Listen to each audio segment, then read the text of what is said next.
¿Qué tal? Mi nombre es Omar Rojas y esta es una nueva cápsula de Un ambiente entre manos. Como saben, estamos teniendo una serie de cápsulas relacionadas a las inundaciones. ¿Por qué nos inundamos? Fue una de las preguntas iniciales. Tal como lo comentamos en una cápsula anterior, existen múltiples razones por las cuales nos inundamos y no están necesariamente asociadas a Tlaloc, sino a una forma diferente de cómo nos relacionamos con la naturaleza. En la época prehispánica, la Gran Tenochtitlan fue asentada en un gran lago. Con base en estudios de Ross Hastings, para 1519, Tenochtitlan era la ciudad más grande del Nuevo Mundo, mayor incluso que las ciudades europeas de esa época, con una población de al menos 200,000 habitantes. ¿Cómo alcanzó ese tamaño? Lo logró sacando provecho de su ubicación en una isla localizada en una gran cuenca lacustre. Como ya mencionamos anteriormente, vivimos en una cuenca endorreica.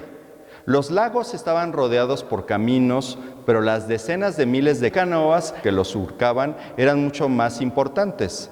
Según este estudio de este autor, algunas canoas eran lo suficientemente grandes como para llevar 60 hombres. La mayoría tenían entre 5 a 10 metros de largo, a veces alcanzaban los 15 metros y eran impulsadas por un solo hombre y podían llevar casi 1,000 kilogramos de carga.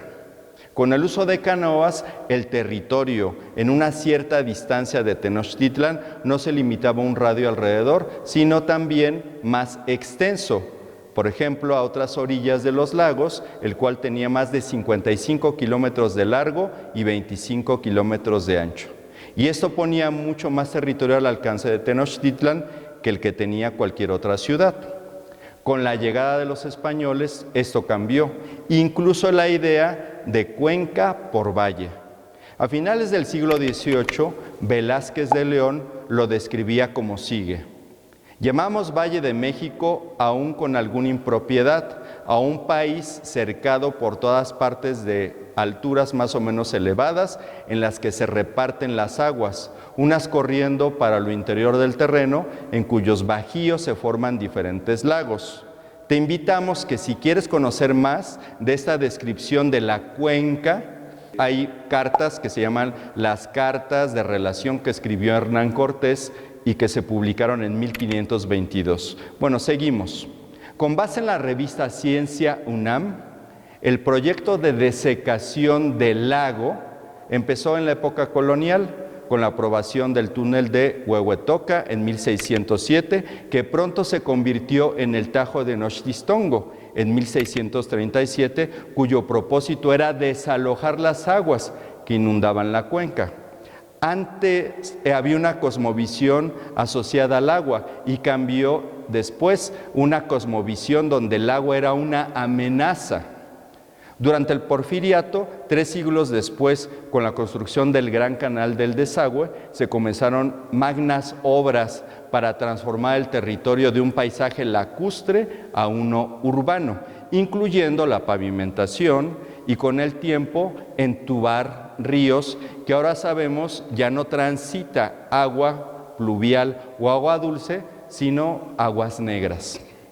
De ellos algunos quizá hayas escuchado, como el río Churubusco, el río La Piedad, el río Consulado, pero solo queda el nombre de lo que una vez fueron. Ahora, con el crecimiento desmedido de la ciudad y de la zona conurbada, hemos interferido en el cauce natural de estos ríos, modificamos las propiedades del suelo, además, con la sobreexplotación de los acuíferos, provocamos hundimientos que afectan a la infraestructura diseñada para desalojar esa agua de manera mecánica. Eso sin mencionar nuevamente la cantidad excesiva de residuos sólidos que afectan también a la infraestructura hidráulica.